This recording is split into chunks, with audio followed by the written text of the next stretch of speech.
사라진 남편의 진실. 셜록 홈즈. 아서 코난 도일 미스터리.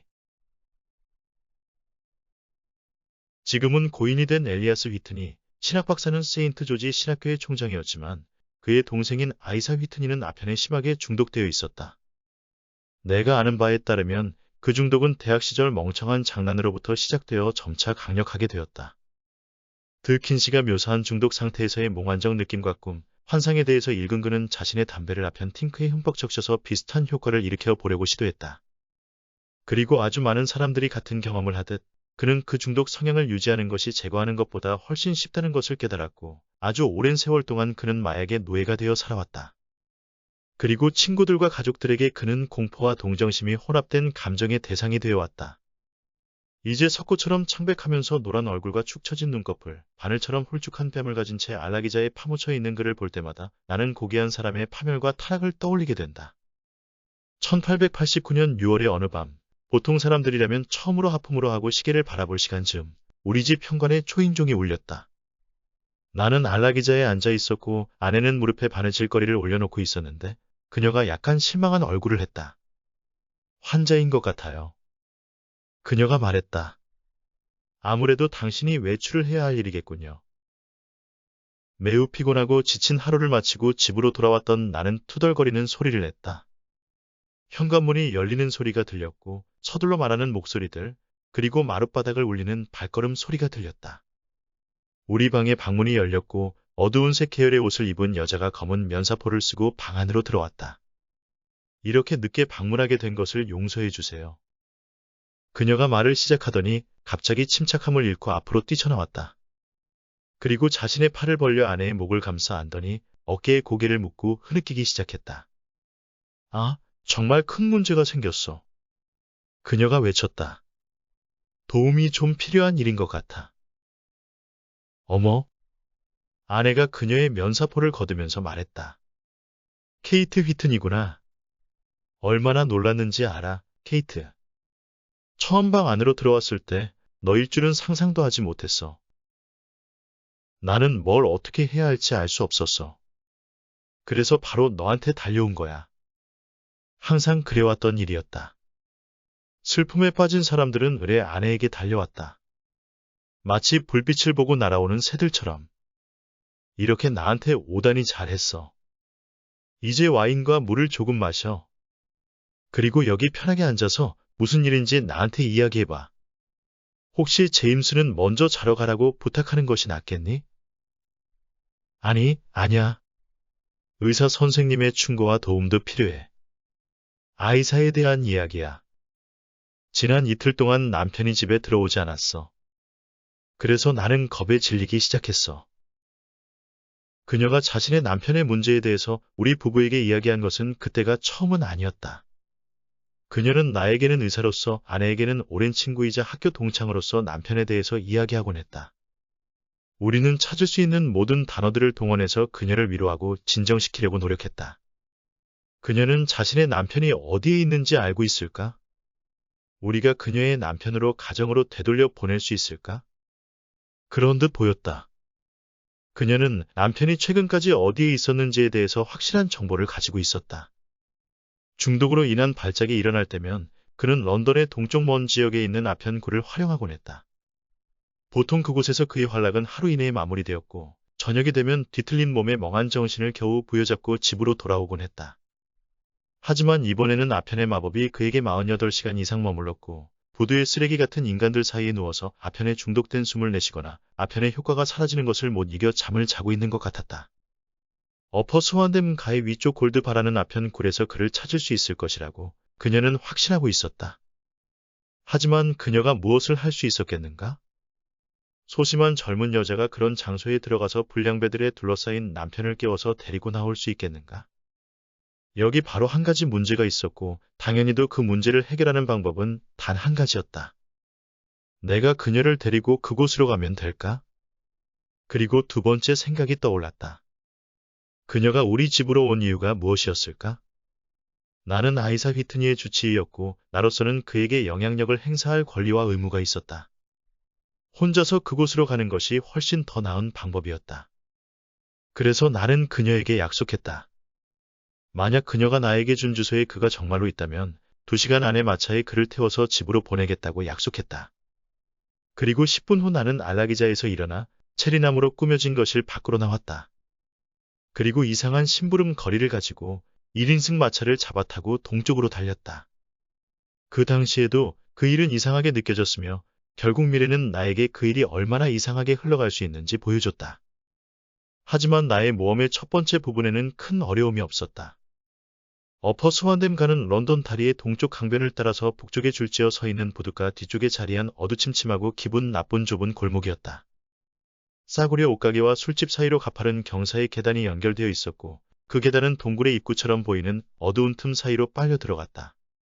그 끝에서 나는 찾던 아편굴을 발견했다. 마부에게 기다리라고 말한 다음 나는 계단을 따라 내려갔다. 끊이지 않고 움직이는 술 취한 발들 때문에 한가운데가 움푹 꺼진 계단이었다. 아편굴의 문 위에 달린 기름 등잔에 깜빡거리는 불빛에 의지해서 빗장을 찾은 나는 안으로 들어갔고 앞으로는 갈색의 아편 연기가 자욱하게 채워진 길고 낮은 방이 이어졌다. 방 안에는 나무로 만든 침상들이 다닥다닥 놓여 있어서 마치 이민자를 실은 배의 3등칸을 보는 듯했다.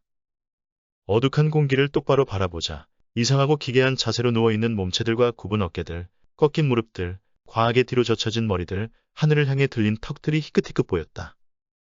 그리고 반짝임을 잃은 탁한 눈동자들이 여기저기에서 방 안에 들어온 나를 쳐다보았다. 금속 관으로 이루어진 사벌들 속에서 독극물을 태우는 불길이 타올랐다가 사그러들어감에 따라서 검은 그림자들 사이로 붉은 동그라미가 밝아졌다. 희미해졌다 하면서 깜빡거렸다. 대부분의 사람들은 조용히 누워 있었지만 어떤 사람들은 혼잣말을 중얼거리고 있었고 어떤 사람들은 기이하게 낮고 단조로운 어조로 함께 떠들고 있었다. 그들의 말 소리가 강풍처럼 갑작스럽게 시끄러워졌다가 한순간에 사라져 침묵이 사방을 압도했다. 말하는 사람들은 각자만의 생각에 빠져 있었기 때문에 옆 사람들이 하는 말에 아무런 관심도 기울이지 않았다. 방의 맞은편 쪽에는 타오르는 석탄 더미가 있었는데 바로 그 옆에 다리가 3개 달린 의자가 서 있었다. 키가 크고 마른 늙은 남자가 양주먹으로 턱을 받치고 그 의자에 앉아 있었다. 그는 팔뚝을 무릎에 대고 불길을 뚫어져라 바라보고 있었다. 내가 안으로 들어가자 안색이 누르스름한 말레이 사람이 서둘러 다가오더니 아편 파이프와 아편 뭉치를 내밀었다. 그리고 빈 침상을 가리켰다. 고마워요. 하지만 나는 여기에 머물 생각은 없어요. 내가 말했다. 여기에는 내 친구가 한 명 있어요. 아이사 휘트니 씨죠. 나는 그 친구하고 말하러 온 거예요. 내 오른쪽에서 뭔가가 움직이면서 비명소리 같은 것이 터져나왔다. 어두침침한 공간을 한동안 바라보자 창백한 얼굴에 누더기를 걸치고 지저분한 몰골을 한 휘트니가 나를 바라보고 있는 모습이 보였다. 아, 세상에나. 왓슨이구만. 그가 말했다. 신경세포 하나하나가 흥분해서 떨리고 있는 그의 반응은 나로 하여금 동정심이 들게 만들었다. 그래, 왓슨이구나. 지금이 몇 시지? 11시가 다 됐어. 오늘이 며칠인가? 금요일이야. 6월 19일. 아, 이런 세상에나. 나는 오늘이 수요일인 줄 알았어. 분명히 수요일이었다고. 그런데 도대체 자네가 이렇게 여기를 찾아와서 나를 놀라게 만드는 이유가 뭐지? 그가 팔 사이로 얼굴을 묶고 고음으로 떨리는 소리를 내면서 흐느끼기 시작했다. 다시 말하지만 오늘은 금요일이라고. 이봐. 자네의 아내가 지난 이틀 동안 자네를 기다려왔어. 스스로 부끄러운 줄 알아야지. 그래, 부끄럽지, 부끄러워. 하지만 자네가 뭔가 착각을 하고 있는 것 같군, 왓슨. 나는 고작 몇 시간 여기에서 머물렀어. 3대 정도만, 아니 4대일 수도 있겠군, 피었거든.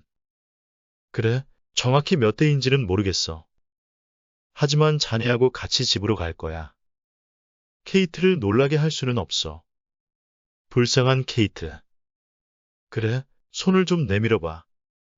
나를 좀 일으켜줘. 마차를 타고 왔나? 그래, 밖에서 기다리고 있지. 그래, 그럼 그 마차를 타고 가야겠군. 하지만 내가 돈을 낼 것이 좀 있을 거야. 내가 얼마나 내야 하는지 좀 알아봐줘, 왓슨. 정신이 하나도 없어. 혼자서는 아무것도 못하겠어.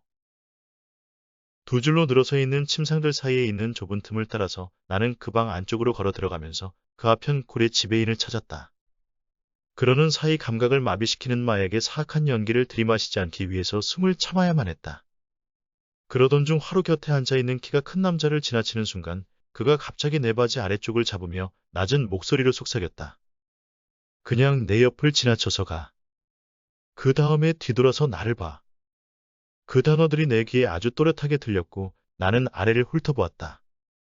그 단어들은 내 옆에 있는 늙은 남자로부터 나온 것이 분명했다. 그는 마약에 취해서 반쯤 드러놓은 상태로 앉아 있었는데 매우 마르고 주름살이 가득하고 노쇠로 인해 허리가 굽은 늙은 남자였다. 그의 무릎 사이에 아편 파이프가 허공에 매달려 흔들리고 있었는데 순전히 그의 손가락에서 힘이 빠지는 바람에 파이프를 놓친 듯 보였다. 나는 두 걸음 앞으로 나아간 다음 뒤를 돌아보았다. 다음 순간 놀라서 터져나오는 비명을 막기 위해서 나는 가진 모든 자제력을 쏟아부어야만 했다. 그는 자신의 등을 뒤로 돌려서 나를 제외한 다른 사람들이 자신을 보지 못하도록 만들었다.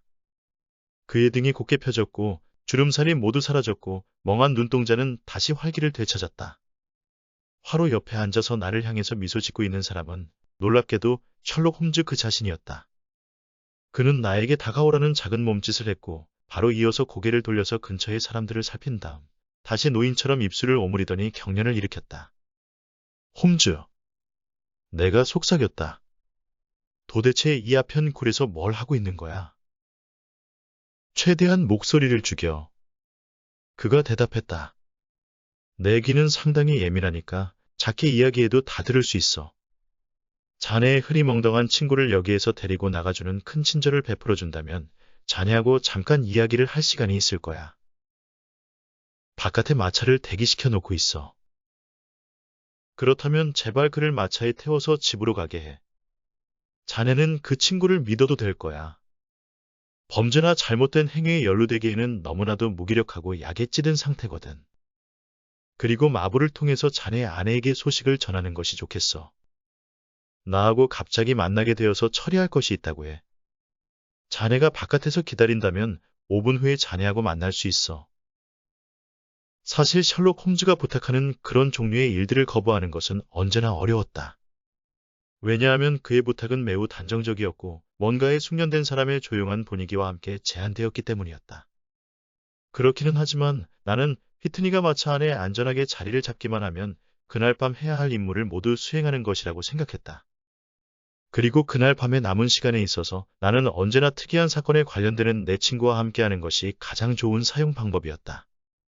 물론 내 친구에게 그런 사건들은 자신의 존재의 평범한 조건이기는 했다. 몇 분 동안 나는 아내에게 보낼 쪽지를 쓰고 히트니의 돈을 계산하고 그를 끌고 마차로 가서 태운 다음 마차가 어둠 속으로 사라지는 것을 지켜보았다. 잠시 후 늙은 남자의 형체가 아편 굴 밖으로 나왔고 나는 셜록 홈즈 옆으로 가서 같이 거리를 걸었다. 두 개의 거리를 지나가는 사이 그는 굽은 허리와 비틀거리는 발걸음을 유지했다. 그러다가 그가 재빨리 주위를 살펴보더니 몸을 곧게 펴고 진심이 가득한 웃음을 터뜨렸다. 아마도 자네 짐작으로는 그가 말을 시작했다. 내가 코카인 주사에 아편 피우는 행위를 추가했다고 생각했을 거야. 의사로서 자네가 좋아하는 내 작은 약점들 중 하나가 새로 생겨났다고 상상했겠지. 어쨌든 자네를 거기에서 만나게 돼서 놀란 것만은 확실하지. 하지만 내가 자네를 만나게 돼서 놀란 것만큼은 아닐 듯한데. 친구를 찾으러 간 것이었어. 나는 내 적을 찾으러 간 것이었지. 적이라고? 그래. 나의 필연적인 적수야. 아니, 내 필연적인 먹잇감이라고 말해야 하나? 간략하게 말하자면 왓슨, 굉장히 특별한 수사를 진행 중이야. 저 중독자들이 횡설수설 내뱉는 말들 속에서 단서를 찾을 수 있을 것이라고 기대하고 있었지. 예전에도 그런 적이 몇 번 있었거든. 만약 그 아편굴에서 나를 알아보는 사람이 있었다면 1시간짜리 이용권이 아니라 내 목숨을 대가로 치렀어야 했을 거야. 왜냐하면 지금 이 수사는 나 자신을 위한 것이라고도 할 수 있거든. 저 아편굴을 운영하는 사람은 라스카라는 악당인데 그는 나에게 복수를 하겠다고 맹세했다고 들었거든. 저 건물 뒤쪽에 폴보드의 구석에는 아래쪽 강물로 바로 떨어지는 비밀문이 있어. 달이 없는 밤에 그 문을 통해서 어떤 것들이 나갔는지에 대해서는 몇 가지 기이한 이야기들이 존재하지. 뭐라고? 지금 시체 이야기를 하는 거야? 그래, 시체지. 만약에 그 아편 굴에서 죽은 사람들에게 나쁜 짓을 한 멍청한 악마 같은 놈들 하나하나에 대해서 1000파운드의 현상금만 챙긴다고 해도 굉장한 부자가 될 거야. 템즈 강변 전체를 통틀어서 저기는 가장 사악한 살인을 위한 함정이라고 할 수 있어. 네빌 세인트 클레어가 좌편 굴에 들어갔다가 다시는 나오지 못했다고 짐작하고 있어. 하지만 우리의 함정은 여기에 있지. 그가 손가락을 이 사이에 갖다 대더니 날카롭게 휘파람을 불었다. 그러자 아주 멀리에서 비슷한 휘파람 소리가 울렸고 그 뒤로 마차 바퀴 소리와 말발굽이 도로를 박차는 소리가 울려 퍼졌다. 좋아, 왓슨? 작은 마차가 어두침침한 공간을 가르며 달려오는 동안 홈즈가 말했다. 마차의 옆에 달린 등불에 노란 불빛이 황금색 터널을 만들어내는 듯 보였다. 자네도 같이 갈 거지, 안 그래? 만약 내가 도움이 된다면? 신뢰할 수 있는 동료는 언제나 도움이 돼. 그리고 내 연대기를 기록해주는 사람은 더더욱 큰 도움이 되고. 세달에 있는 내 방에는 침대가 2개 구비되어 있기도 하고. 세다르? 그래. 그것은 세인트 클레어 씨의 저택 이름이야. 이번 사건을 수사하는 동안 거기에서 머물고 있어. 그러면 그 집은 어디에 있어? 켄트 카운티 리 지역 근처에 있어. 여기로부터 약 10km 정도는 가야 하는 곳이지. 하지만 내가 아는 것이 하나도 없어. 그래, 물론 자네가 아는 것은 없지. 잠시 후면 그 사건에 대해서 모든 것들 알게 될 거야. 좋아요, 존. 지금은 당신이 필요 없을 것 같군요. 여기 하프 크라운이 있어요. 내일 11시 정도에 나를 찾아와요. 그녀에게 조심하라고 전해줘요. 좋아요, 잘 가요. 그가 채찍을 들어 말을 내려쳤고 우리는 사람들이 보이지 않는 어두운 거리가 이어지는 길을 따라서 앞으로 달려나아갔다. 앞으로 나아갈수록 길이 점점 넓어졌고 그러다가 난간 기둥으로 지탱되는 넓은 다리가 나왔고 그 아래로는 얼음과 물이 섞인 강물이 어두침침하게 흐르고 있었다. 그 다리를 건너자 벽돌과 회반죽으로 이뤄진 건물이 가득한 어두운 황무지가 나왔고 그 공간 속 고요함이 가끔씩 깨지는 원인은 경찰관들이 빠르게 달리면서 내는 발걸음 소리와 늦은 시간까지 거리를 헤매는 주정뱅이들의 노랫소리와 고함 소리뿐이었다. 짙은 표류물처럼 보이는 구름이 하늘을 가로질러 천천히 흘러갔고 한두 개의 별이 여기저기에서 두꺼운 구름 사이로 희미하게 깜빡거렸다. 홈즈는 아무 말도 하지 않고 마차를 몰았다. 그는 가슴에 고개를 묻고 있었는데 마치 생각에 빠진 사람의 분위기를 풍겼다. 나는 그의 옆에 앉아서 새로운 모험이 어떤 종류인지 어떤 사건이 그의 힘을 그토록 힘겹게 소진시키고 있는지 궁금해하고 있었다. 그러나 그의 생각의 흐름을 깨는 것이 두려웠기에 아무 말도 하지 않았다. 우리는 몇 킬로미터를 달린 후 교회 주택 지구의 가장자리가 시작되는 부근에 도달했다. 그 순간 그가 몸을 흔들고 어깨를 펴고 담배 파이프에 불을 붙였다. 그것은 자신이 최선을 다해서 행동하고 있음에 만족하는 사람의 분위기였다. 자네는 정말로 침묵을 지킬 수 있는 능력의 축복을 받았어, 왓슨. 그가 말했다. 그 침묵이 자네를 엄청난 가치의 동료로 만들어 주거든. 나로서는 누군가 말을 나눌 사람이 있다는 것이 대단한 일이야. 왜냐하면 내 자신의 생각이 그렇게 즐거운 것들은 아니거든. 이제 앞으로 한 여자를 만나게 될 텐데 그녀의 집 현관에서 그녀에게 뭐라고 하려야 할지 고민하고 있었어. 지금 자네는 내가 아무것도 모른다는 것을 잊은 것 같군. 우리가 리 지역에 닿기 전에 자네에게 이번 사건에 대해서 말해줄 충분한 시간이 있어. 이상할 정도로 간단한 사건이지. 하지만 나는 앞으로 나아갈 기반을 전혀 찾지 못했어. 실이라고 하면 넉넉할 정도로 많이 있지. 하지만 어느 한 가닥도 손에 넣을 수가 없었어.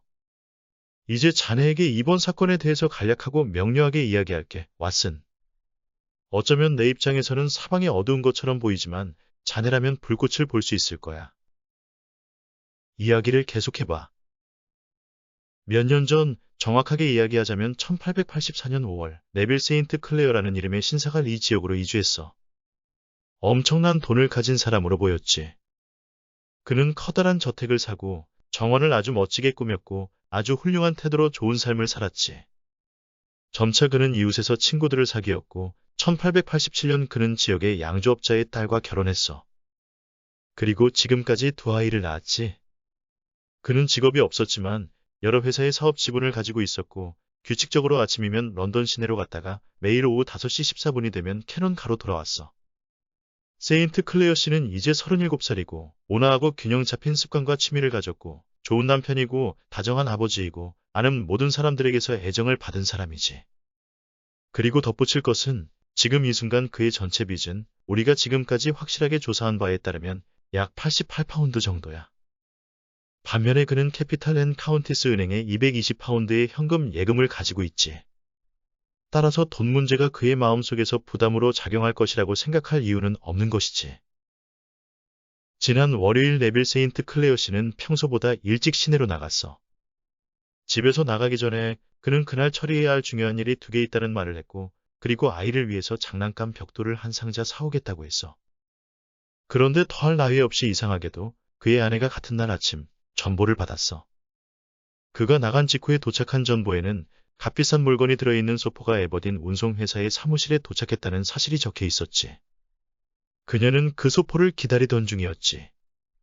그리고 자네도 런던에 대해서 익숙하니까 그런 운송회사들의 사무실이 주로 프레스노가 근처에 있고 프레스노가는 어퍼 스완댐 가와 연결된 작은 거리라는 것을 잘 알 거야. 그래, 바로 자네가 오늘 밤 나와 만난 거리지.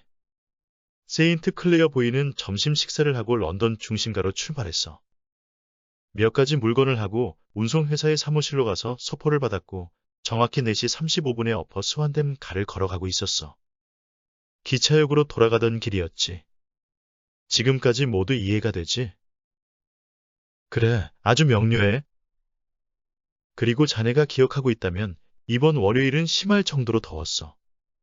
그래서 세인트 클레어 부인은 천천히 걸으면서 지나가는 마차가 없는지 살펴보려고 주변을 살피고 있었어. 그리고 자신이 지나가는 지역이 상당히 불쾌한 곳이라는 것을 알아차렸지. 그녀가 스완댐 가를 따라서 걸어가다가 그녀가 비명 또는 외침을 들었는데 바로 그 순간 남편이 자신을 내려다보고 있다는 것을 발견하고 얼어붙을 듯 놀랐어. 그녀 생각에는 그가 근처 건물 2층에서 자신을 바라보고 있었다는 것이지. 창문이 열려 있었고 그녀는 남편의 얼굴을 명확하게 봤어. 그녀의 묘사에 의하면 남편은 극도로 흥분한 표정이었어. 그가 그녀 쪽을 향해서 미친 듯 손을 흔들었는데 한순간에 창문 뒤로 사라져 버렸어. 그녀의 느낌에 의하면 마치 창문 뒤쪽에서 뭔가 저항할 수 없는 힘이 그를 안쪽으로 끌어당긴 것 같았다고 하더군. 그녀의 예민한 눈에 특이하게 비쳤던 것은 남편이 아침에 나갈 때 입었던 검정 외투를 입고 있었지만 옷깃도 세워져 있지 않았고 넥타이도 매고 있지 않았다는 것이었지. 남편에게 무슨 일이 벌어졌다는 것을 확신한 그녀가 그 건물에 연결된 계단 앞까지 달려갔어. 사실 그 건물은 자네가 오늘 밤 나를 발견했던 바로 그 앞편 굴 건물이었어. 그리고 앞쪽의 공간을 가로지른 다음 2층에 연결된 계단을 타고 올라가려고 시도했어. 하지만 계단 아래쪽에서 그녀는 라스카라는 사람과 마주쳤고, 그래, 아까 이야기한 그 악당이 맞아. 그가 그녀를 밀쳐냈어. 그리고 아편굴에서 일하는 덴마크 사람의 도움을 받아서 그녀를 거리로 쫓아냈어. 사람을 미치게 만드는 의욕과 공포에 질린 그녀는 거리를 따라서 달려갔는데 정말 대단한 행운 덕분에 그녀는 근방의 순찰구역으로 가던 경찰관들 몇 명과 형사 한 명을 만나게 되었어. 형사와 경찰관들이 그녀를 따라서 아까의 건물로 들이닥쳤고 그 집 주인의 그치지 않은 격렬한 저항에도 불구하고 길을 뚫고 안쪽으로 들어갈 수 있었어.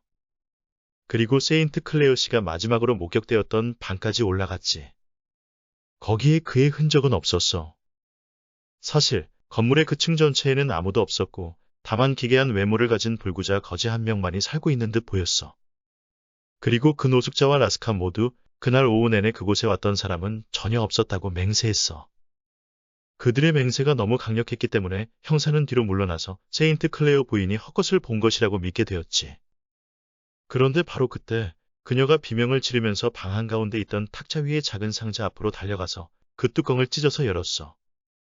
그 안에는 장난감 벽돌이 가득 들어 있었어. 바로 아침에 남편이 아이들을 위해서 사오겠다고 약속한 바로 그 장난감이었던 거야. 이 장난감을 발견한 것과 그 노숙자가 계속 중얼거리는 앞뒤 안 맞는 소리 덕분에 형사는 그 사안이 심각하다는 것을 깨달았어. 그 방이 다시 세밀한 조사를 거쳤고 발견된 결과들은 모두 가증스러운 범죄의 존재를 암시하고 있었어. 앞쪽 방에는 별다른 가구가 없는 응접실 역할을 했고 그것은 작은 침실로 이어졌는데 침실은 부두의 뒤쪽을 굽어볼 수 있는 위치였어. 부두와 침실 창문 사이에는 아주 좁은 골목이 있는데 설물대는 마른 상태지만 밀물대는 물이 거의 3미터까지 차오르지. 침실 창문은 좌우로 넓은 모양이고 아래쪽에서 위로 열리는 방식이야. 조사 과정에서 핏자국이 이어져 있는 것이 창턱에서 발견되었고 침실의 나무 바닥에는 점점이 흩뿌려진 핏자국이 남아 있었어. 앞쪽 방의 커튼 뒤 멀찍이 숨겨진 공간에서 네빌 세인트 클레어 씨의 옷이 모두 발견되었어. 물론 그의 외투만은 발견되지 않았지. 그의 장화와 양말, 모자, 시계까지 모두 그 안에 있었어. 그 옷 위에는 폭력의 흔적은 남아있지 않았어. 그 외에 네빌 세인트 클레어 씨의 행방에 대한 흔적은 없었어. 창문 근처에 출입구 같은 것이 없었기 때문에 창문 밖으로 나갔을 가능성은 없었지. 그리고 곳곳에 남겨진 핏자국으로 추측해 볼 때 그가 수영을 해서 강물을 타고 나갔을 가능성도 없다고 보였지. 게다가 그 비극이 일어난 날 강물의 파도가 높았고 조류가 강했거든. 그 다음 이 사안과 관련된 악당이 누구인지에 대해서는 명백해 보였지. 라스카라는 사람은 가장 사악한 이력을 가진 사람 중 하나로 알려져 있었거든. 하지만 세인트 클레어 부인의 이야기에 따르면 그녀의 남편이 창문에서 사라진 후 겨우 몇 초 후에 그는 계단 아래쪽에 나타났어. 그러니까 그는 범죄를 도운 정도의 관계만 있을 가능성이 크지. 그는 자신을 변호하기 위해서 아무것도 모른다는 주장을 유지했어. 그리고 자신의 세입자인 휴분이의 행동에 대해서는 전혀 아는 바가 없다고 주장했어. 그리고 사라진 신사의 옷가지들이 어떻게 거기에 있게 되었는지 자신도 모른다고 말했어. 라스카의 부하로 아편굴을 관리하는 사람의 주장 역시 비슷했어. 그리고 아편굴의 위층에서 사는 그 사악한 불구자 이야기를 해보자고. 그야말로 아마도 마지막으로 네빌 세인트 클레어를 목격한 사람일 거야. 그의 이름은 휴분이고 그의 흉측한 얼굴은 런던 시내를 많이 방문하는 사람이라면 아주 낯익을 거야. 그는 전문적인 구걸꾼이야. 하지만 경찰의 단속을 피하기 위해서 밀랍 성냥을 파는 장사꾼으로 가장하고 다니지. 스레드니들가에서 조금 아래쪽으로 내려가다 보면 왼쪽에 아마 자네도 알고 있을 거야. 벽에 작은 천사 그림이 있어. 바로 거기가 그가 매일 앉아있는 곳이야. 무릎 위에 성냥 상자를 몇 개 올려놓고 다리를 꼬고 앉아서 불쌍한 표정을 짓고 있으면 동정심을 담은 동전의 피가 기름때가 묻은 모자 속으로 부어지곤 하는 거야. 그의 바로 앞에는 런던에서도 가장 붐비는 인도가 있거든. 그 사람의 진정한 직업이 무엇인지 알아내기 위해서 나는 그 사람을 아주 오랜 시간 동안 관찰해야만 했어. 그렇게 오래 관찰한 결과 상당히 짧은 시간 동안 그가 거둬들이는 성과에 나는 놀라기도 했어. 자네도 알겠지만 그의 외모는 너무나도 기계에서 곁을 지나치면서 그의 똑바로 바라보지 않는다는 것은 불가능해. 붉은 머리에 끔찍한 흉터로 일그러진 창백한 얼굴, 그리고 가끔씩 얼굴이 일그러지면 그 흉터로 인해서 뒤틀리는 입술 가장가리, 불독 같은 뺨, 그리고 사람을 꿰뚫어보는 듯한 검정 눈동자가 그의 머리카락 색의 선명한 대비를 이루거든. 그래서 그는 구걸꾼들 가운데서도 유난히 돋보이는 사람이야. 그리고 그는 영리하게도 지나가는 사람이 던져주는 것이면 어떤 것을 받더라도 기꺼이 감사하다고 반응할 준비가 되어 있어. 아편굴 2층에 살고 있는 세입자이자 우리가 찾아 나선 신사를 마지막으로 본 사람이 바로 그 사람이지. 하지만 불구자라면서? 내가 말했다. 도대체 그런 불구자가 한창 나이에 건장한 남자하고 단독으로 싸워서 이길 수 있다는 건가? 그가 불구자라고 하는 이유는 그가 절뚝거리면서 걷기 때문이야. 하지만 다른 측면을 보자면 그는 힘이 세고 상당한 체력을 가진 사람의 외모를 가지고 있어. 자네의 의사로서의 지식과 경험이 정확하게 이야기해 줄 수 있을 거야. 왓슨, 신체 기관 한 군데의 약점은 다른 기관의 예외적인 강력함에 의해서 보완되곤 하잖아. 이야기를 계속해줘. 창문에서 핏자국을 발견한 순간 세인트 클레어 부인은 정신을 잃었어. 경찰이 마차를 불러서 그녀와 같이 타고 집까지 데려다 줬어. 그녀가 현장에 있다는 것이 조사에 도움이 되지는 않았으니까 그렇게 한 것이겠지. 이 사건을 맡은 바톤 형사는 그 건물과 방 전체에 대해서 매우 세심한 조사를 진행했어. 하지만 그 사안의 빛을 비춰줄 것은 아무것도 발견하지 못했지. 본인을 바로 체포하지 않은 실수가 저질러졌지. 그래서 그 몇 분 동안 그는 자신의 동료인 나스카에게 소식을 보냈을 수도 있었을 거야. 하지만 실수를 만회하는 조치가 바로 시행되었고 본인은 체포되어서 수색을 당했어. 하지만 그의 범죄 행위를 증명할 수 있는 더 이상의 증거는 나오지 않았어. 물론 그의 오른쪽 소매에서 핏자국이 발견되었다는 것은 사실이지. 하지만 그는 자신의 넷째 손가락을 가리키면서 근처에 있는 못 때문에 상처를 입었고 핏자국은 거기에서 나온 것이라고 주장했지. 그리고 자신이 얼마 전에 창문 근처에 서 있었는데 창턱에 있는 핏자국 역시 자신의 손가락 피라고 덧붙였어. 그는 네빌 세인트 클레어 씨를 본 적 없다고 고집스럽게 주장했고 자신의 방 안에 있던 그 신사의 옷까지는 자신에게도 수수께끼일 뿐이라고 맹세했어. 그리고 세인트 클레어 부인이 자신의 남편을 그 집 창가에서 봤다는 주장에 대해서 그녀가 미친 것이거나 꿈을 꿨던 것이라고 주장했어. 큰 소리로 저항하는 가운데 그는 경찰서로 끌려갔고 형사는 그 건물에 남아서 설물이 되면 뭔가 새로운 단서가 나타나지 않을까 기다렸지. 그리고 실제로 새로운 단서가 나왔지. 진흙 뒤범벅인 강둑에서 경찰들이 찾아낸 것은 원래 목적했던 것은 아니었지만 그래도 새로운 것이었지. 그것은 네빌 세인트 클레어 씨 자신이 아니라 그의 외투였어. 파도가 물러나자 외투는 뒤로 뒤집힌 채 바닥에 놓여 있었지. 그래, 그 외투 주머니에서 뭐가 나왔을 것 같아. 상상도 못하겠군. 그래, 자네가 상상하지도 못할 것들이 나왔어. 외투의 모든 주머니에는 페니와 하프페니 동전들이 가득 차 있었어. 모두 합쳐서 421개의 페니 동전, 그리고 270개의 하프페니 동전들이었지. 파도에 휩쓸려서 멀리 떠내려가지 않은 이유는 명백했지. 하지만 사람의 시체는 다른 이야기야. 부두와 그 건물 사이에는 상당히 격렬한 조류가 흘러. 그러니 동전을 가득 채워 무거워진 외투는 쓸려 내려가지 않았지만 벌거벗겨진 시체는 쓸려가서 강물 속 깊은 곳으로 흘러 들어갔을 수 있어. 하지만 내가 이해하기로는 다른 모든 옷들은 방 안에서 발견되었다고 했잖아. 그렇다면 시체에는 외투만 입혀져 있었다는 건가? 그렇지는 않을 수 있지. 하지만 추론을 하는 용도라면 우리가 이미 알고 있는 사실은 충분히 많아. 이렇게 가정해보자고. 이 분이라는 사람은 네빌 세인트 클레어를 창문 너머로 던졌어. 그리고 그 행위를 볼 수 있었던 사람은 근처에 없었어. 그 다음에 그가 무슨 짓을 했을까? 아마도 비밀을 누설할 수 있는 옷가지들을 모두 없애야 한다는 생각이 떠올랐을 거야. 그래서 그는 우선 외투를 집어올린 다음 그것을 던지려고 하다가 외투가 강물 아래로 가라앉지 않고 떠다닐 수도 있다는 생각을 했을 수 있어. 바로 그때 아래층에서는 세인트 클레어 부인이 위로 올라오려고 해서 소란이 벌어지고 있었었고 어쩌면 그의 공범인 나스카가 경찰이 오고 있다는 소식을 전했을 수도 있으니까. 그래서 그에게는 시간이 별로 없었어. 그래서 그는 자신의 숨겨진 보물상자로 뛰어가서 구걸 행위의 결과로 모은 동전을 꺼내서 손이 닿는 모든 주머니 안에 우겨 넣었을 수 있지. 그렇게 하면 외투를 가라앉게 만들 수 있으니까. 그리고 그가 외투를 창문 밖으로 던졌고 다른 옷가지에도 동일한 행위를 하려고 했지만 아래쪽에서 다급하게 올라오는 발걸음 소리가 들렸기 때문에 그는 겨우 창문을 닫는 정도의 일만 끝냈을 수 있어. 그리고 바로 그 순간 경찰이 들이닥쳤다고 생각할 수 있지. 상당히 그럴듯하게 들리는군. 그럼 우선 그것을 현재까지의 잠정적 가설로 삼아서 수사를 진행하면 되겠지. 개선의 여지는 필요한 가설이기는 하지만 현재로서는 나쁘지 않아. 아까 이야기한 대로 본인은 체포되어 경찰서로 끌려갔어. 하지만 추가적으로 그에게 불리한 증거가 드러난 것은 하나도 없었어. 그는 몇 년 동안 직업적인 구걸꾼으로 유명했지만 그의 삶 자체는 상당히 조용하고 무고한 듯 보여. 현재로서는 사건이 벌어졌다는 것과 대답이 필요한 질문들만이 존재한다고 할 수 있지. 네빌 세인트 클레어 씨가 아편굴에서 무엇을 하고 있었는가? 그에게 무슨 일이 벌어졌는가? 그 일은 언제 벌어졌는가? 그는 지금 어디에 있는가? 휴분이가 그의 실종과는 어떻게 연관되어 있는가 등등의 문제는 모두 대답이 쉽지 않아.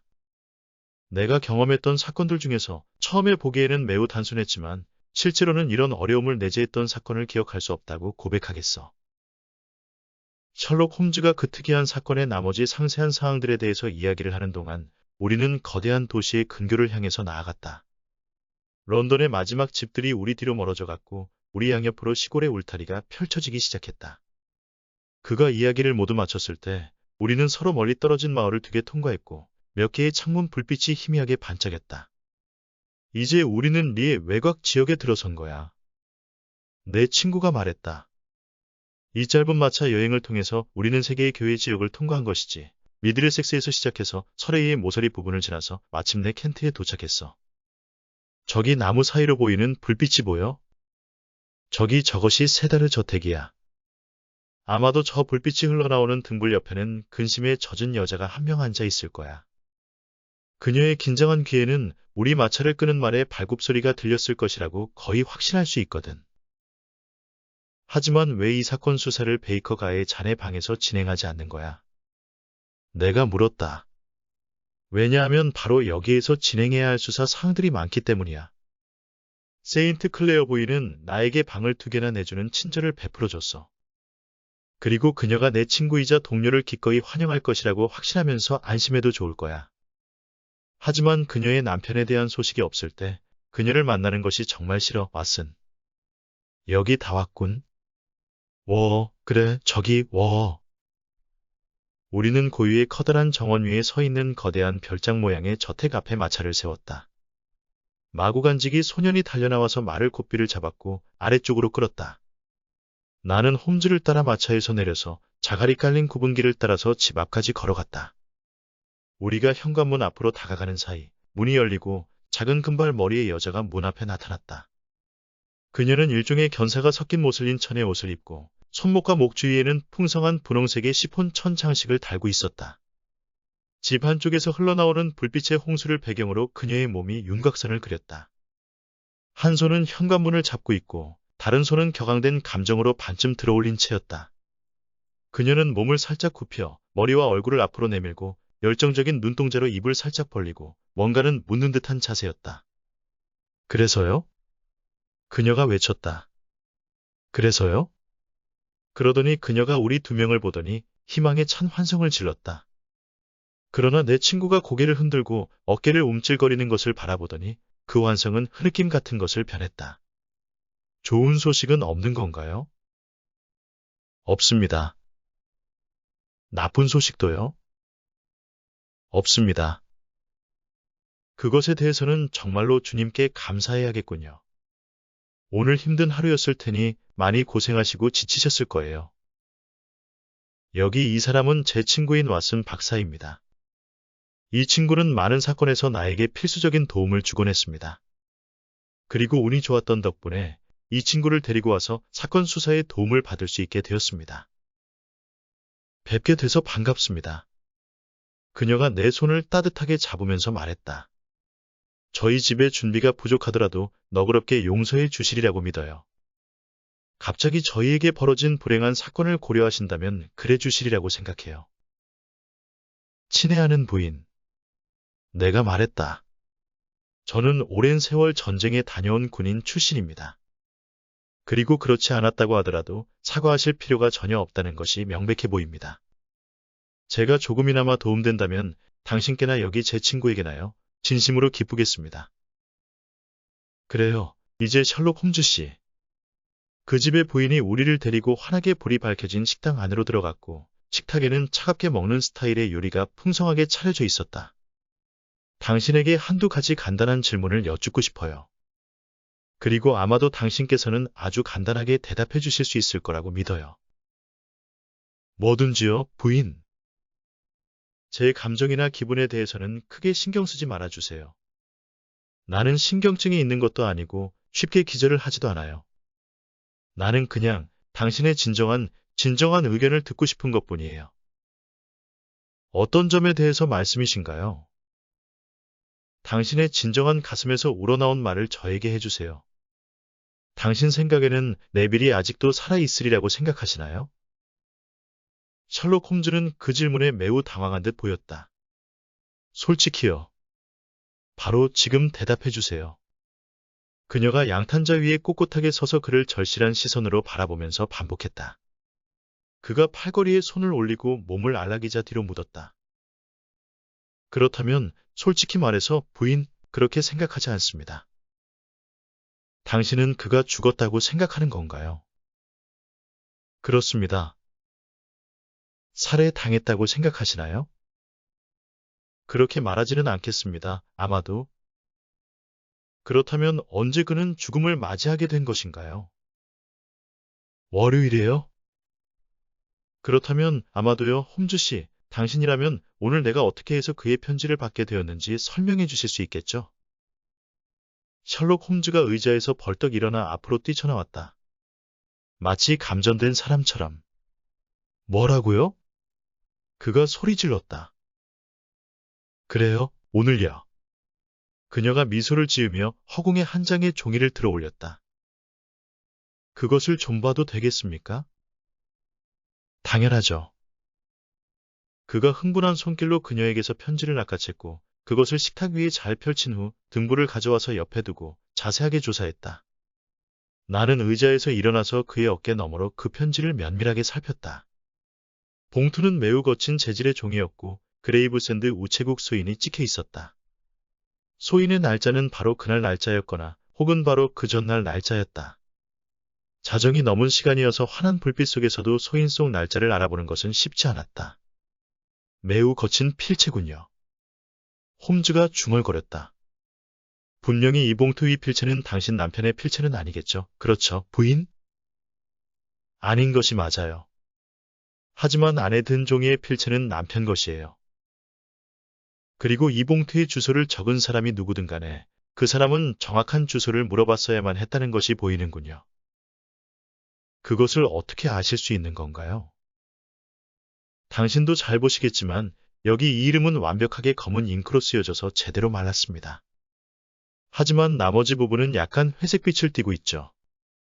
바로 앞지가 사용되었다는 의미죠. 만약 그 부분이 한 번에 쓰여진 다음 그 위에 앞지가 사용되었다면 어떤 부분에서 짙은 검은 윤곽이 남지 않았겠죠. 이 사람은 먼저 이름을 쓴 다음 잠시 시간이 흐른 다음 주소를 쓴 것이죠. 그 의미는 그 사람이 주소에 익숙하지 못하다는 것이죠.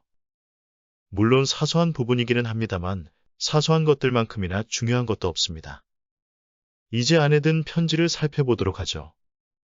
아, 여기에 같이 딸려온 것이 있었군요. 맞아요. 반지가 있었어요. 남편의 인장이 새겨진 반지예요.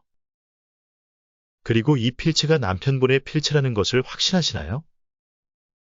그의 필체 중 하나죠. 하나라고요? 저희 남편이 서둘러서 글씨를 쓸 때의 필체예요. 그가 평상시에 쓰는 필체와는 달라요. 하지만 나는 그 필체도 잘 알고 있어요. 사랑하는 여보, 겁먹지 말아요. 모든 것이 잘 될 거예요. 커다란 실수가 있었고 그것을 해결하기 위해서는 시간이 좀 필요해요. 인내심을 가지고 기다려줘요. 네빌 보넴 연필로 쓰여졌고 책의 면지를 사용했군요. 팔절판 크기이고 비침 무늬는 없습니다. 오늘 그레이브샌드 우체국에서 붙여졌고 엄지 손가락이 더러운 사람이 붙였어요. 아, 그리고 봉투의 뚜껑에 풀칠을 한 것은 내가 크게 잘못 본 것이 아니라면 심는 담배를 애용하는 사람입니다. 그리고 당신은 이것이 남편의 필체라는 데 의심의 여지가 없으시고요. 부인? 전혀 없어요. 네빌이 이 편지를 쓴 것이 맞아요. 그리고 이 편지를 오늘 그레이브샌드 우체국에서 발송되었죠. 세인트 클레어 부인, 구름 사이로 빛이 들어오는 것 같습니다. 물론 위험이 끝났다고 감히 말하고 싶은 생각은 없습니다. 하지만 남편은 살아있는 것이 맞아요. 그렇죠, 홈즈 씨? 이 교묘한 위조품이 우리에게 엉터리 냄새를 남기고 있는 것이 아니라면 남편분은 살아있을 겁니다. 하지만 그 반지가 증명해주는 것은 없습니다. 그 반지는 남편분에게서 뺏은 것일 수도 있으니까요. 아니에요. 하지만 이건 우리 남편이 직접 쓴 편지라고요. 맞습니다. 아마도 그럴 수 있죠. 하지만 이 편지가 월요일에 쓰여진 후 오늘 붙여진 것일 수도 있습니다. 그것도 가능하겠군요. 만약에 그렇다면 그 사이에 많은 일이 일어났을 수도 있겠죠. 아, 나를 절망에 빠뜨리지 말아요, 홈즈 씨. 나는 남편에 대해서 모든 것을 너무 잘 알고 있어요. 우리 부부 사이에는 강력한 공감이 있기 때문에 남편에게 나쁜 일이 벌어졌다면 내가 바로 알아차렸을 거예요. 그를 마지막으로 본 바로 그날 그는 침실에서 손을 다쳤어요. 하지만 그때 나는 식당에 있었는데 순간적으로 거의 완벽한 확신을 가지고 계단을 뛰어 올라갔어요. 남편에게 무슨 일이 생겼다는 것을 확신할 수 있었어요. 내가 그토록 사소한 일에도 반응할 수 있는데 그의 죽음에 대해서 모를 수 있다고 생각하시나요? 분석적인 추론가보다 여성의 육감 같은 것이 훨씬 더 소중할 수 있다는 것을 무시하기에는 제가 너무 많은 경험을 하기는 했습니다. 그리고 여기 이 편지는 당신께서 주장하는 것을 강력하게 지탱하는 증거가 될 수 있습니다. 하지만 만약 남편분이 살아있고 편지를 썼다면 왜 그분께서는 이 집으로 돌아오지 않는 것일까요? 왜 그런지 상상할 수 없기는 하죠. 추측도 불가능해요. 그리고 월요일에 부인과 헤어지면서 남편분은 아무 말도 하지 않았죠. 전혀요. 그리고 당신은 엎어 소환됨 가에서 남편분을 봤을 때 깜짝 놀랐고요. 아주 크게 놀랐어요. 그때 창문이 열려 있었습니까? 그래요. 그렇다면 남편분이 당신을 불렀을 수도 있을까요? 아마도 그랬을 수 있어요.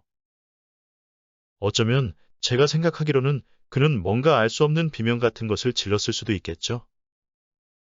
그래요. 도움을 청하는 비명 같은 것이었을 수도 있죠. 부인 생각에는. 그래요.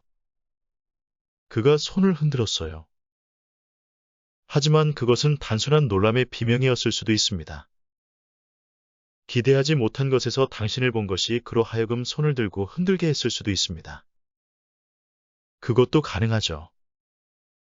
그리고 당신 생각에는 그가 뒤로 끌려갔다고 했죠? 너무나도 갑자기 사라졌어요. 어쩌면 그가 뒤쪽으로 뛰어들어간 것일 수도 있습니다. 당신은 그 방에서 다른 사람을 봤습니까? 아니요. 단지 자신이 거기에 있었다고 자백한 그 끔찍하게 생긴 사람 말고는 없었어요. 그리고 계단 아래쪽에서 나를 막은 라스카라는 사람이 있었어요. 그렇군요. 그리고 남편분은 당신이 목격한 것에 의하면 평상시의 옷을 모두 입고 있었나요? 옷깃하고 넥타이를 제외하곤 모두 입고 있었어요. 남편이 목이 그대로 드러난 것을 볼 수 있었거든요. 남편분이 엎어 소환된 가에 대해서 이야기한 적이 있었습니까? 전혀 없었어요. 그러면 남편분이 아편을 피운다는 단서나 흔적 같은 것을 보인 적이 있었습니까? 전혀요. 감사합니다. 세인트 클레어 부인. 바로 그 부분에 대해서 절대적으로 확실히 하고 싶었던 것뿐입니다. 이제 저희는 간단한 저녁을 먹고 침실로 가겠습니다. 내일은 매우 바쁜 하루가 될 것 같습니다. 우리에게 주어진 방은 매우 넓고 편안한 방이었고 홈즈의 말대로 이미 침대가 2개 놓여 있었다. 나는 하룻밤 사이의 모험으로 인해서 너무 지쳐 있었기 때문에 바로 이불 속으로 들어갔다. 하지만 셜록 홈즈는 풀리지 않은 문제를 마음속에 품고 있을 때면 며칠이라도 아니 몇 주라도 휴식을 취하지 않고 그 문제를 뒤집어보고 아는 사실들을 재배치해보고 모든 가능한 측면에서 그것을 살펴보는 유형의 사람이었다. 그 문제를 완벽하게 꿰뚫어 볼 수 있게 되거나 또는 자신이 가진 정보가 불충분하다는 것을 스스로에게 납득시킬 때까지 그 작업은 계속되었다. 이불에 누운 지 얼마 되지 않아서 그가 밤을 새워서 앉아있을 것임이 나에게도 명백해졌다. 그는 외투와 자켓을 벗고 커다란 푸른 가운을 입고 침대와 소파, 안락의자에서 방석을 모두 모았다. 그것들을 가지고 그가 일종의 동양풍의 긴 의자를 만들고 그 위에 다리를 꼬고 앉았다. 그리고 그의 앞에는 싸구려에 거친 담배 한 무더기와 성냥 상자가 놓여 있었다. 등불의 희미한 불빛에 의존해서 나는 그가 낡은 가시나무 파이프를 입에 물고 천장 한 구석을 멍하니 바라보면서 아무 말도 없이 아무 움직임도 없이 앉아있는 것을 보았다. 파이프에서 나온 푸른 담배 연기가 휘감기며 솟아올랐고 어둑한 불빛이 매부리코가 특징인 그의 얼굴이 굳게 굳어있는 모습을 비췄다. 그렇게 그가 앉아있는 동안 나는 잠에 빠졌다. 그러다가 갑작스러운 외침에 내가 깨어났을 때도 셜록 홈즈는 이전 모습 그대로 앉아 있었다. 눈을 뜨자 한여름의 태양이 방 안을 가득 비추고 있었다. 담배 파이프는 여전히 그의 입 사이에 끼어 있었고 연기는 여전히 공중으로 휘감겨 올라가고 있었고 방 안에는 담배 연기가 짙게 채워져 있었다. 하지만 전날 밤 봤던 한 무더기의 담배는 하나도 남아있지 않았다. 일어났나, 왓슨? 그가 물었다. 그래. 아침마차 여행을 즐길 기운이 생겼나? 기꺼이. 그러면 우선 옷을 입어. 아무도 아직 깨어나지 않았어. 하지만 나는 마구간직이 소년이 어디에서 자는지 알아. 그러니 바로 작은 마차를 꺼내올 수 있을 거야. 그가 그 말을 하면서 반쯤은 낄낄거리는 웃음소리를 냈고 그의 눈동자가 반짝였다. 전날의 우울한 분위기의 사색가와는 완전히 다른 사람처럼 보였다. 나는 옷을 입으면서 시계를 확인했다. 아무도 깨어나지 않았다는 사실이 놀랍지 않았다. 4시 25분이었기 때문이었다. 내가 옷을 다 입을 무렵 방 밖으로 나갔던 홈즈가 되돌아와서 마구간직이 소년이 마차에 말을 달고 있다고 전해줬다. 나는 혼자서 생각해낸 작은 이론 하나를 시험하고 싶은 거야. 그가 장화를 신으면서 말했다. 내 생각에는 왓슨, 자네는 지금 전 유럽을 통틀어 가장 멍청한 사람 앞에 있는 것이지. 누군가 와서 나를 걷어차고 그래서 차린 크로스까지 날아간다고 해도 나는 아무 불평도 하지 말아야 돼. 하지만 이제 나는 이 사건의 모든 것에 대한 열쇠를 쥐고 있어. 그렇다면 그 열쇠가 어디에 있다는 거야? 욕실에 있었지. 그가 대답했다. 아, 그래, 나는 지금 농담하는 것이 아니야. 그가 믿을 수 없다는 내 표정을 보면서 말을 이었다. 방금 전에 욕실에 다녀왔어. 그리고 그것을 꺼내서 여기 이 글래드스톤 가방 안에 넣어놨지. 그래, 가자고, 친구. 이제 우리는 그 열쇠가 자물쇠에 제대로 맞는지 확인하러 가는 거야. 우리는 최대한 조용하게 아래층으로 내려갔다. 저택 밖에서는 환한 아침 햇살이 우리를 맞이했다. 우리 앞쪽으로 뻗은 길의 시작 지점에 마차와 말이 서 있었고 옷을 반만 걸친 마구간직이 소년이 말의 고삐를 잡고 우리를 기다리고 있었다. 우리는 마차 안에 올라타서 런던 로를 따라서 앞으로 달려나갔다. 거대한 도시로 야채와 과일을 실어 나르는 몇 대의 시골 마차를 지나쳤지만 도로 좌우에 늘어선 별장 형식의 저택들은 생명력을 잃은 듯한 고요함 속에 묻혀 있었다. 마치 꿈속에서 보는 도시처럼 느껴졌다. 이 특이한 사건에는 몇 가지 주목할 만한 점들이 있었지. 홈즈가 말들에게 채찍을 가볍게 쳐서 속도를 올리면서 말했다. 지금까지 나는 두더지만큼이나 눈이 멀었다는 점을 인정할 수밖에 없어. 하지만 나중에라도 지혜를 배우는 것이 아무 지혜도 배우지 못하는 것보다는 낫다고 강조하고 싶군. 우리 마차가 도시로 들어가서 서레이 지역 쪽의 거리를 질주하는 동안 가장 일찍 일어난 사람들조차도 졸린 기운을 풍기면서 창문 너머로 우리를 바라보았다. 워털루 브릿지 로를 타고서 템즈강을 건넌 우리는 웰링턴 가를 타고 계속 달리다가 급하게 우회전을 했다. 우리가 도달한 곳은 바우가였다. 셜록 홈즈는 그곳의 경찰서에서 널리 알려진 사람이었기 때문에 그를 본 경찰관 2명이 그에게 격려했다. 그들 중 하나가 마차의 말 고삐를 잡았고 다른 하나가 우리를 안으로 안내했다. 누가 당직인가요? 홈즈가 물었다. 브래드 스트리트 경위입니다. 홈즈 씨. 아, 브래드 스트리트 씨, 안녕하십니까? 우리가 걸어가는 동안 튀어나올 돌로 장식된 복도 사이로 키가 크고 튼튼한 몸의 형사가 우리 쪽으로 걸어왔다. 그는 뾰족한 모자에 가슴에 장식이 달린 경찰 제복을 입고 있었다. 당신하고 조용히 할 이야기가 있습니다. 브래드 스트리트 경위님. 물론이죠, 홈즈 씨. 여기 제 방으로 가서 이야기하시죠. 그 방은 작지만 사무실처럼 장비가 갖춰져 있었다. 책상 위에는 거대한 기록부가 놓여 있었고 벽 한쪽에는 전화기가 튀어나와 있었다. 형사가 자신의 책상 앞에 앉았다. 뭘 도와드릴까요, 홈즈 씨? 그분이라는 구걸꾼 때문에 경찰서를 방문했습니다. 리 지역의 네빌 세인트 클레어 씨의 실종과 관련된 혐의를 받고 있는 사람이죠. 그래요. 그 사람은 여기에 끌려왔다가 추가적인 신문을 위해서 지금 구류 상태에 있죠. 나도 그렇게 들었습니다. 지금 여기에 그가 있습니까? 유치장에 있습니다. 조용한가요? 그럼요, 전혀 문제를 일으키지 않고 있습니다.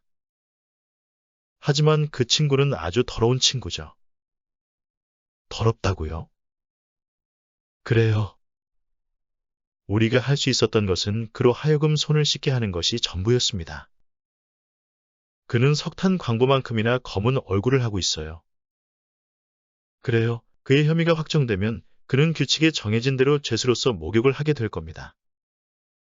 그리고 내 생각에는 당신이 그를 본다면 그가 목욕을 해야 한다는 내 의견에 동의할 것이라고 생각합니다. 그를 직접 봤으면 합니다. 그러실까요? 어렵지 않습니다. 이쪽으로 오시죠. 그 가방은 여기에 두셔도 됩니다. 아니, 괜찮습니다. 이 가방도 가져갈 생각입니다. 좋습니다. 이쪽으로 오시죠. 그가 우리를 이끌고 복도를 따라가서 창살이 있는 문을 열고 아래로 뻗은 나선형 계단을 내려갔다. 그리고 우리는 양편의 문이 줄지어 서 있는 하얀색의 복도 앞에 도착했다. 오른쪽으로 세 번째 방이 그의 방입니다. 형사가 말했다. 여기입니다. 그가 조용히 방문 위쪽에 달린 작은 판자를 뒤로 밀더니 안쪽을 살펴보았다. 그는 잠들어 있습니다. 그가 말했다. 그 친구를 제대로 보실 수 있겠군요. 우리 모두 창살 사이로 시선을 돌리고 안쪽을 바라보았다. 죄수는 우리 쪽으로 얼굴을 돌린 채 깊은 잠에 빠져 있었다. 그의 숨소리가 느리면서도 육중했다. 그는 중간 키에 구걸꾼이라는 직업에 어울리는 엉망으로 망가진 옷을 입고 있었다. 누더기 같은 외투에 찢어진 틈 사이로 색상 짙은 셔츠가 튀어나와 있었다. 형사가 말한 대로 그는 심하게 더러웠다. 게다가 그의 얼굴 위에 묻은 검댕조차도 불쾌하게 흉측한 용모를 숨길 수 없었다. 오래된 흉터에서 시작된 넓게 찢긴 자국이 눈으로부터 시작해서 턱까지 이어지면서 얼굴 전체를 뒤덮고 있었다. 그리고 얼굴이 오므라들 때면 그 찢긴 자국이 위쪽 입술 한쪽을 뒤틀어서 짐승이 으르렁거릴 때처럼 이를 기괴하게 드러냈다. 놀라울 정도로 붉은 머리카락이 그의 눈썹 위와 이마를 뒤덮고 있었다. 정말로 아름답죠, 안 그런가요? 형사가 말했다. 저 사람에게는 확실히 목욕이 필요하겠군요. 홈즈가 말했다. 오기 전부터 저 사람에게 목욕이 필요할 수도 있다는 생각을 했어요. 그래서 경찰 허락을 받지는 않았지만 몇 가지 도구를 가져왔습니다. 그가 그렇게 말하면서 글래드스톤 가방을 열고 놀랍게도 커다란 목욕용 스폰지를 꺼냈다. 아하, 당신은 재미있는 분이시군요. 형사가 낄낄거리는 소리를 냈다. 좋아요. 이제 당신이 커다란 친절을 베풀어 저 문을 아주 조용히 열어주신다면 우리는 그를 훨씬 더 존경할 만한 모습으로 만들 수 있을 겁니다. 뭐, 안 그럴 이유가 없군요. 형사가 말했다. 저 친구는 바오가의 유치장에는 어울리는 사람으로 보이지는 않거든요. 안 그런가요? 그가 조용히 열쇠를 자물쇠 안으로 밀어넣었고 우리는 방 안으로 천천히 들어갔다. 그가 잠시 몸을 돌리더니 다시 깊은 잠에 빠져들었다. 홈즈가 물주전자 위쪽으로 허리를 숙이고 스펀지에 물을 적신 다음 죄수의 얼굴 위에 대고 거칠게 2번 문질렀다. 여러분에게 소개하겠습니다. 그가 외쳤다. 켄트 카운티의 리에서 오신 네빌 세인트 클레어 씨입니다. 내 평생에 그런 광경을 본 적은 없었다. 스펀지를 문지르자 그 남자의 얼굴 껍질이 마치 나무 기둥에서 껍질이 벗겨지듯 떨어져 나왔다. 거친 갈색의 검댕 같은 것은 사라졌다. 얼굴 전체를 꿰매고 있는 것처럼 보였던 끔찍한 흉터 역시 사라졌다. 얼굴에 짐승 같은 불쾌한 냉소를 만들어내던 뒤틀린 입술 역시 사라졌다. 홈즈가 그의 머리카락을 한번 잡아당기자 뒤엉킨 빨간 머리카락이 사라지고 창백하고 슬픈 표정에 그러나 잘생긴 남자의 얼굴이 드러났다. 그가 침대에서 일어나 걸터 앉았다. 그의 머리카락은 검은색이었고 피부는 부드러웠다. 그가 눈을 비비면서 당황스러움과 졸음에 뒤섞인 눈으로 주변을 둘러보았다. 그리고 자신의 변장이 들통났다는 것을 불현듯 깨달은 그가 비명을 지르면서 몸을 옆으로 던져 베개 사이로 얼굴을 파묻었다. 이게 무슨 일입니까? 형사가 소리쳤다. 이 사람은 바로 실종된 그 사람이지 않습니까? 나는 수배 사진에서 이 얼굴을 봤습니다. 죄수가 다시 고개를 들었다. 자신의 운명에 모든 것을 맡겼다는 듯 무기력한 태도였다. 그렇습니다. 그가 말했다. 그리고 내가 무슨 죄로 이렇게 잡혀 있는 것이죠? 네빌 세인트 클레어 씨를 납치 또는 살해했다는 혐의였죠. 그래요. 당신이 자살 미수를 실행하지 않는 이상은 그 혐의는 성립될 수 없겠군요. 형사가 입가에 미소를 띠면서 말했다. 내가 경찰에 몸담은 지 27년이 지났지만 이건 정말로 타의 추종을 불허하는 사건이군요. 만약 내가 네빌 세인트 클레어가 맞다면 그 어떤 범죄도 저질러진 적이 없는 겁니다. 따라서 그렇다면 나는 지금 불법적으로 구금되어 있는 것이고요. 범죄는 아니죠. 하지만 엄청난 실수와 착각이 있었던 것이겠죠. 홈즈가 대답했다. 당신이 아내를 조금이라도 더 신뢰했다면 더 나은 결과가 있었을 것 같군요. 아내가 문제가 아니었습니다. 아이들이 문제였습니다. 죄수가 한숨을 내쉬었다. 세상에나, 주님, 나는 아이들이 아버지를 부끄러워하지 않기를 바랐습니다. 아, 주님, 이 무슨 수치입니까? 내가 뭘 해야 할까요? 셜록 홈즈가 그의 옆에 앉더니 다정하게 그의 어깨를 두드렸다.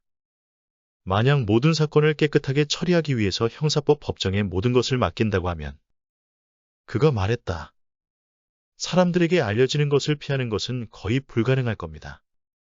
하지만 반면에 당신이 경찰 당국자들을 설득해서 당신에게 피해가 생긴 범죄가 없었다는 것을 명백히 밝힌다면 이번 사건의 세부적인 사항들이 신문사까지 흘러들어갈 이유는 찾을 수가 없다고 봅니다. 브래드 스트리트 경위님께서 지금 당신이 우리에게 앞으로 말해줄 모든 것을 기록한 다음 적절한 직책의 상급자에게 보고해 줄 것이라고 믿습니다. 그렇게 되면 이번 사건은 법정에 갈 일이 절대로 없을 겁니다. 주님, 저에게 축복을 내려주세요. 죄수가 격정에 가득 찬 어조로 외쳤다. 나의 비참한 비밀이 나의 아내와 아이들에게 알려질 바에는 감옥에 가는 것이 나아요. 아니, 사형을 당하는 것도 참을 수 있을 거예요. 나의 비밀 이야기를 듣는 것은 여러분이 처음이에요. 우리 아버지는 체스터필드의 교장 선생님이셨고 나는 거기에서 훌륭한 교육을 받았어요. 나는 어린 시절 많은 곳을 여행했고 배우로서 무대에 서기도 했어요. 그러다가 최종적으로 나는 런던의 큰 신문사에서 기자로 일하게 되었어요. 어느 날 우리 편집장이 거대한 도시에서 일어나는 구걸 행위에 대한 기사를 쓰기를 원했어요. 그리고 나는 그 기사를 쓰겠다고 자원했어요. 바로 거기에서부터 나의 모든 모험 이야기가 시작되었어요. 가짜로 구걸을 하려고 시도하는 것만으로도 기사에 활용할 기본적인 정보를 모두 수집할 수 있으리라고 생각했죠. 배우로 활동하던 시절 나는 분장을 하는 방법을 배웠고 그 분장술에 있어서 분장실 사람들에게서 작은 명성을 얻기도 했죠. 그래서 나는 그 기술을 활용해서 뭔가를 성취해 보기로 결심했어요. 나는 얼굴에 색칠을 하고 최대한 불쌍하게 보이도록 분장을 했어요. 커다란 흉터를 만들고 입술 한쪽에는 살색으로 칠한 작은 석고 덩이를 붙여서 마치 뒤틀린 것처럼 보이도록 만들었죠. 그리고 붉은 가발을 쓰고 적당한 옷을 입고 런던에서 가장 사람들이 붐비는 곳에 자리를 잡았어요. 겉으로는 밀랍 성냥을 파는 것처럼 위장했지만 실질적으로는 구걸꾼이었죠. 처음 7시간 동안 그 일을 수행한 다음 집에 돌아가자 내가 구걸에서 모은 돈이 26파운드가 넘는다는 것을 알아차리고 매우 놀랐어요. 그리고 나는 기사를 작성했고 그 일에 대해서는 거의 생각을 하지 않고 지냈어요. 그러다가 얼마 후 친구를 위해서 보증을 서준 적이 있었는데 나에게 25파운드를 지급하라는 최고장이 왔어요. 나는 그 돈을 어디에서 구할지 알 수 없었기 때문에 근심에 쌓였는데 그 순간 불현듯 한 가지 생각이 떠올랐어요. 나는 채권자에게 사정을 해서 보름의 말미를 얻어냈고 신문사에는 약간 긴 휴가를 요청했어요. 그리고 그 시간 동안 분장을 한 채 런던에서 구걸을 했죠. 열흘 동안 나는 그 돈을 모두 모았고 빚을 모두 갚았죠. 아마도 상상하실 수 있을 거예요. 얼굴에 색칠을 좀 하고 모자를 땅바닥에 올려놓고 가만히 앉아있기만 해도 하루에 엄청난 돈을 벌 수 있는 방법을 아는데 일주일에 2파운드를 받으면서 고된 신문사 일을 하는 것이 쉽지 않았죠. 내 마음속에서 돈과 자존심 사이에 기나긴 싸움이 있었어요. 하지만 결국 돈이 이겼고 나는 기자 일을 그만뒀어요. 다음 날부터 처음으로 골랐던 곳에 자리를 잡고서 나의 유령 같은 얼굴을 가지고 사람들에게서 동정심을 얻어내고 그 대가로 주머니에 동전을 채웠어요. 나의 비밀을 아는 사람은 단 한 명이에요. 내가 엎어 소환됨 가해 얻은 방의 아래층의 아편 굴주인이 그 사람이죠. 매일 아침 나는 그 방에서 비참한 구걸꾼의 모습을 하고 나왔다가 매일 오후에는 훌륭한 옷을 입은 도시에 어울리는 사람이 되어 나왔으니까요.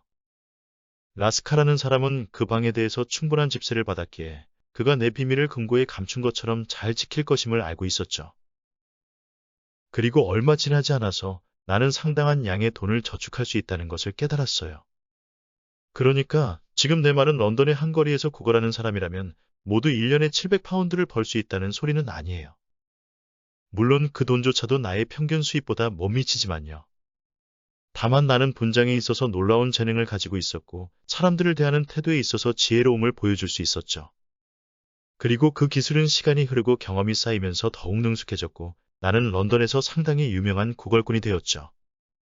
하루 종일 펜이 동전이 나에게 쏟아져 내렸어요. 가끔씩은 은하도 섞여 있었고요. 내가 하루에 2파운드를 벌게 되면 그날은 불운한 날이라고 생각할 정도였죠. 점점 더 부유해지면서 나는 더 큰 꿈을 꾸게 되었어요. 교회에 큰 저택을 사고 결국에는 결혼도 했어요. 물론 그 누구도 나의 실제 직업에 대해서는 의심을 품지 않았죠. 사랑하는 아내는 내가 런던에서 사업을 한다고 생각했죠. 물론 그 구체적인 내용에 대해서는 아는 것이 거의 없었죠. 지난 월요일 나는 하루 일을 마치고 아편골 위에 있는 방에서 옷을 갈아입고 있었어요. 그러다가 우연히 창문 밖을 바라보았는데 아내가 거리에 서서 나를 뚫어져라 바라보고 있었어요. 공포와 충격에 휩싸인 나는 놀라서 비명을 질렀고 팔을 급하게 올려서 얼굴을 가리고 나의 공범인 라스카에게 달려갔어요. 그리고 내 방 쪽으로 올라오려고 하는 사람이면 누구든 막아야 한다고 강하게 이야기했어요. 나는 아래층에서 아내의 목소리가 나오는 것을 들었지만 그녀가 위로 올라올 수 없다는 것을 알고 있었죠. 나는 재빨리 옷을 벗은 다음 구걸꾼의 옷으로 갈아입고 모든 분장 장치와 가발을 썼어요. 아내의 날카로운 눈으로도 그 분장을 꿰뚫어보는 것을 불가능하다고 생각했어요. 그런데 갑자기 그 방이 수색당할지도 모른다는 생각이 떠올랐고 그러면 옷 때문에 내 정체가 드러날 수 있다고 생각했어요. 나는 창문을 열었어요. 그러는 도중에 너무 급하게 행동했기 때문에 아침에 집에 침실에서 벤 손가락에 상처가 다시 터져서 피가 흘렀어요. 나는 외투를 잡고 그 안에 동전을 채워 넣었죠. 보통은 구걸에서 모은 돈을 외투에 넣은 다음 그 방으로 돌아가서 작은 가죽 가방에 넣었는데 그 동전들을 다시 빼내서 외투에 넣었죠. 나는 그것을 창문 밖으로 던졌고 외투는 템즈 강물 속으로 사라졌어요. 다른 옷들도 던지려고 했지만 바로 그 순간 경찰관들이 계단으로 돌진해 올라왔어요. 그리고 몇십 초 후 나는 그 사람들과 마주쳤죠. 하지만 다행스럽게도 나는 네빌 세인트 클레어 씨가 아니라 구걸꾼이라고 인식되었고 살인자로 체포되었죠. 이것 외에 내가 설명할 것이 더 남아있는지 잘 모르겠어요. 나는 최대한 오래 이 분장을 유지하기로 결심했어요. 그래서 나는 얼굴을 씻지 않았어요. 그리고 아내가 끔찍한 공포와 걱정 속에서 지낼 것을 짐작했기 때문에 나는 반지를 빼서 그것을 라스카에게 건넸어요. 그리고 경찰관들이 지켜보지 않는 사이에 급하게 편지를 써서 같이 줬어요. 아내에게 걱정하거나 겁에 질릴 필요가 없다는 내용의 편지였죠. 그 편지는 어제 아내 분에게 도착했습니다. 세상에나, 그동안 아내가 얼마나 고통스러운 시간을 보냈을까요? 그리고 우리 경찰에서는 글라스카라는 친구를 계속해서 감시하고 있었습니다. 브래드 스트리트 형사가 말했다. 그러니 감시를 피해서 그 편지를 붙이는 것이 상당히 어려웠으리라고 충분히 예상할 수 있겠군요. 아마도 그는 자신의 손님 중 한 명에게 그 편지를 부탁했을 것이고 그 손님은 며칠 동안 그 편지를 잊고 있었을 겁니다. 아마도 그렇게 된 것 같군요. 홈즈가 모든 것을 이해했다는 듯 고개를 끄덕이며 말했다. 의심의 여지가 없습니다. 하지만 당신은 그걸 행위로 인해서 체포된 적이 한 번도 없었나요? 여러 번 있었어요. 하지만 그 벌금이 나에게 무슨 의미가 있었겠어요? 하지만 이제 그 일을 이 정도에서 멈춰줘야 합니다. 브래드 스트리트 형사가 말했다. 만약 경찰선에서 이 일을 정리하기를 바란다면 더 이상 휴본이라는 구걸꾼은 존재해서는 안 됩니다. 인간이 할 수 있는 가장 엄숙한 맹세를 하겠습니다. 그렇다면 제 입장에서도 더 이상 취할 행동을 없을 가능성이 크겠죠. 하지만 당신이 또다시 구걸하는 것이 목격된다면 모든 일이 다시 드러날 겁니다. 홈즈 씨, 이번 사건을 깨끗하게 처리할 수 있도록 도와주신 것 덕분에 큰 빚을 졌습니다. 당신이 어떻게 그런 결론에 도달하게 되었는지 알고 싶군요. 이번 사건의 결론에 도달한 것은 이렇습니다. 내 친구가 말했다. 5개의 베개를 쌓아서 그 위에 앉은 다음 한 무더기에 담배를 피운 결과라고 할 수 있죠. 내 생각에는 왓슨, 베이커 가로 지금 가면 허드슨 부인의 아침 식사를 먹을 수 있을 것 같군. 사라진 남편의 진실. 셜록 홈즈. 아서 코난 도일 지음. 위즈덤 커넥트 편엠.